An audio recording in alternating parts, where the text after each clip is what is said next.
Ei pessoal, tudo bem? Eu sou Anneli Soares e hoje eu vim aqui conversar com vocês sobre o romance Moçambique com Z de Zarolho, do escritor moçambicano Manuel Muti-Mukuyo, que foi publicado pela editora Dublinense. Então bora comigo pro vídeo de hoje. Bem pessoal, então vamos lá falar sobre este romance aqui, com um título bastante curioso e um enredo, uma temática que me chamou a atenção tão logo eu recebi da editora. E o Moçambique com Z de Zarolho, né, é de um autor moçambicano contemporâneo. Isso também para mim foi um outro fator, né, de destaque, de alerta para que eu pudesse já incluí-lo ali nas minhas leituras no final do ano passado, né, de 2022, e foi o primeiro livro que eu li em 2023. Então, ele foi muito importante já por isso, né, porque ele começa o meu ano. E como eu estava falando da temática, né, eu quero destacar isso aqui já no começo do vídeo. Para mim tem sido assim muito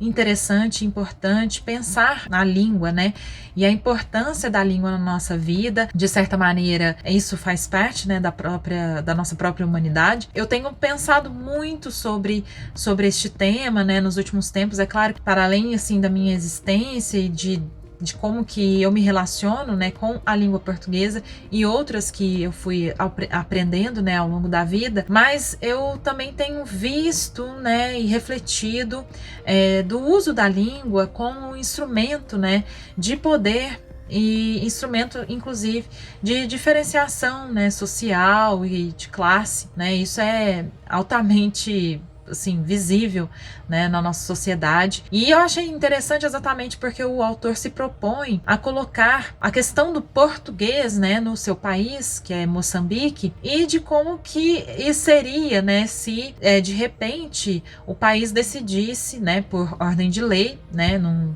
legislativo ali, que vota para que a língua portuguesa não seja mais considerada uma língua oficial, e sim o inglês. Aí o país passa a adotar, né, o inglês, por isso que com Moçambique com Z, né, porque no inglês aí passaria a ser escrito dessa maneira. A relação que existe da língua portuguesa nas classes sociais diferentes, né, do país, e portanto como que esta mudança radical atingiria cada uma dessas classes. O Olo, ele é um empregado doméstico, ele vem de uma pequena aldeia, né, lá de Moçambique. Ele vai para a capital em algum momento da sua vida, e ele anteriormente, a sua mãe, o seu povoado falam dialeto, né, um dos. Inclusive ele até fala que a sua avó, sua mãe nem falam português, e isso é importante. A gente vê que nessa, né, classe ali, nesse recorte do Olo, as pessoas têm uma grande dificuldade no aprendizado do português, até pelas condições, né, de escolaridade e tudo mais, etc e tal, e também pela cultura ali, né, do dialeto. Mas ele tem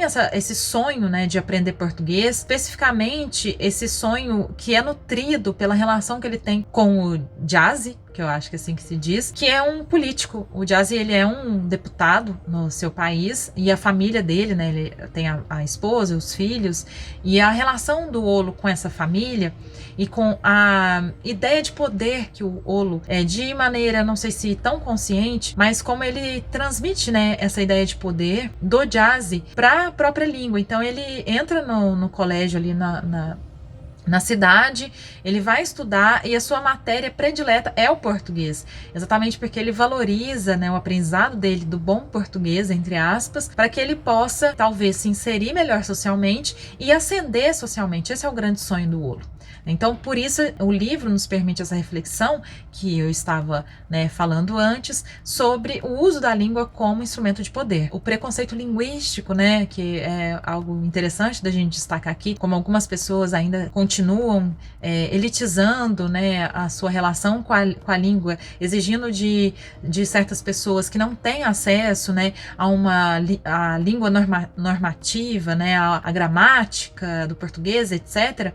A gente continua tendo esse preconceito linguístico muito inserido, né, na nossa cultura, na nossa sociedade. E por fim, sobre essa questão do poder, também tem, né, a herança, né, que a língua portuguesa para eles em Moçambique, para nós, colonizador, é uma herança assim daquele que estabeleceu um poder, né, que sacrificou outras línguas, outras culturas nos seus países colonizados, e de como que é aí violenta a língua, é uma língua que coloniza, né, que faz parte da colonização. Eu me lembrei também, lendo esse livro, de uma fala da Camila Sousa Vijada, que é uma escritora argentina que esteve na Flip o ano passado, e ela fala da violência que existe, né, na língua, que nós herdamos uma língua que não escolhemos, né, e isso a gente vê aqui, né, com a vivência, especialmente do Olo e dos seus pares, né, aqui socialmente falando. Então ele se sacrifica muito, ele trabalha na casa do Jazzy e da família do Jazzy, vai à noite lá na escola e fica assim, ele fica muito preocupado no momento que ele tem a prova de português. Mas enquanto isso, né, essa é a vivência do Olo, enquanto isso, na Câmara dos Deputados, ali no Congresso, vai acontecer uma importante votação, e o Jazzy, ele está muito envolvido com isso, para que eles deixem de usar o português como língua oficial e adotem o inglês. E o Jazzy é um dos únicos, né, um dos poucos na Câmara que defende que eles devem continuar com o português. Exatamente, uma mudança tão radical não caberia para todas as pessoas da sociedade, que não seria possível ter, né, esse acesso ao inglês. Ele vê como que aí, novamente, né, a escolha por uma língua diferente, né, seria estabelecer mais uma camada de poder, porque mesmo a elite, né, do país, nem todo mundo fala o inglês, nem todo mundo entende o inglês. E aí é um grupo muito pequeno da sociedade e do Congresso que está interessado nessa mudança, porque aí eles se colocam como pessoas que dominam, né, a língua. E, gente,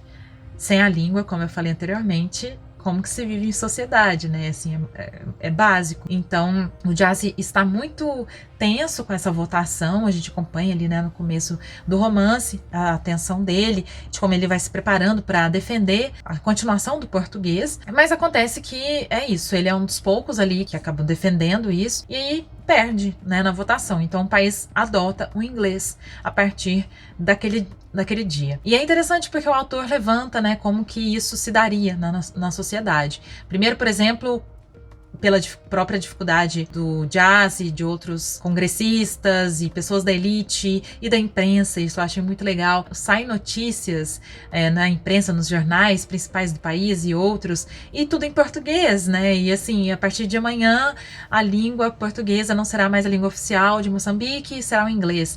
Mas muitos dos jornais não passam a ser bilíngues, eles continuam escrevendo em português.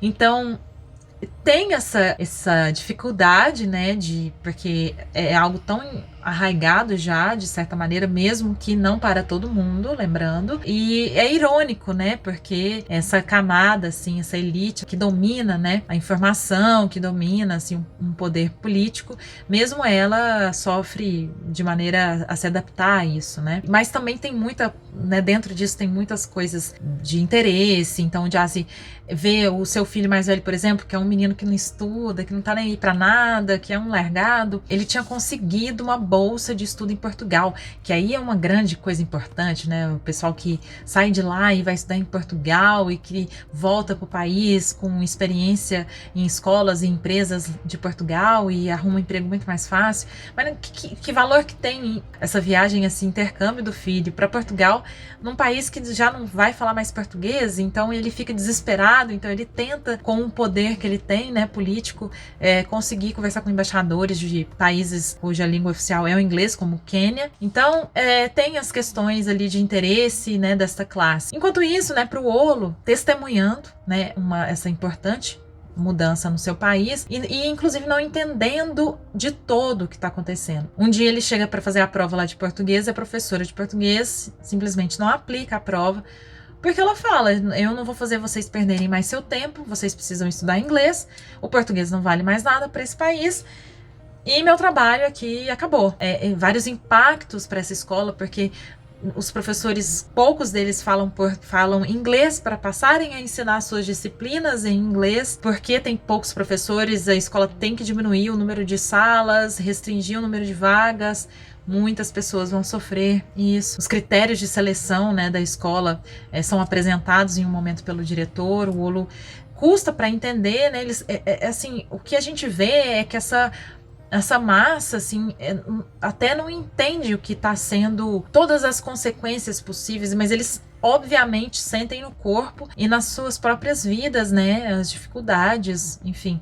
Eles mal estão sabendo falar o português, estão aprendendo português e agora tem uma nova língua, sabe? Então o Olo fica assim, desesperado, né? Então tudo isso é muito interessante, sabe, gente? Eu acho que é uma grande sacada do autor, que me deixou muito feliz de poder ter, né, a oportunidade de ler um romance em que tudo isso é pensado, né? Ou seja, ele também, o que ele faz muito aqui é jogar, e a gente que também elabore melhor do lado de cá, né? E até eu tava conversando com a Evelyn Sartori, que foi revisora deste livro aqui, que é uma amiga querida aí da literatura, né? Ela veio me perguntar o que eu tinha achado, e eu até conversei com ela antes. Eu acho, gente, que aqui o livro, ele é bem curto, né? É um romance super curto.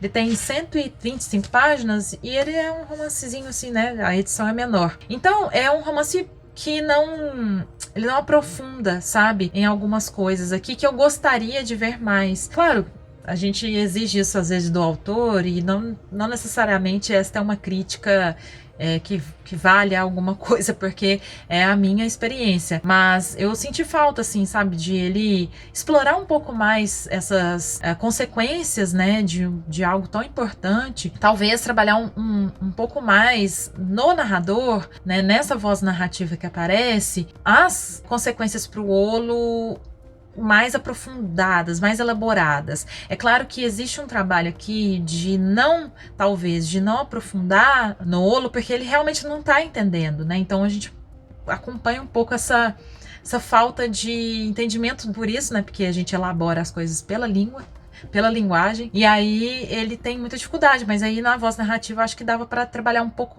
melhor, assim, não sei, mais, não melhor, sabe? Em alguns momentos eu fiquei pensando, assim, que talvez até funcionasse melhor num conto, que não aprofundaria, mas que jogaria essas reflexões pra gente. Não acho que tem que mudar, né, do romance pro conto, mas até falei pra Evelyn que às vezes, enquanto eu lia, eu falava, mas ele não falou mais disso, poxa, sabe? No conto isso seria até um pouco mais inteligível, como se ele dá essa liberdade de você aprofundar mais em umas coisas ou outras, mas isso é a escolha do autor, tá? Eu respeito muito.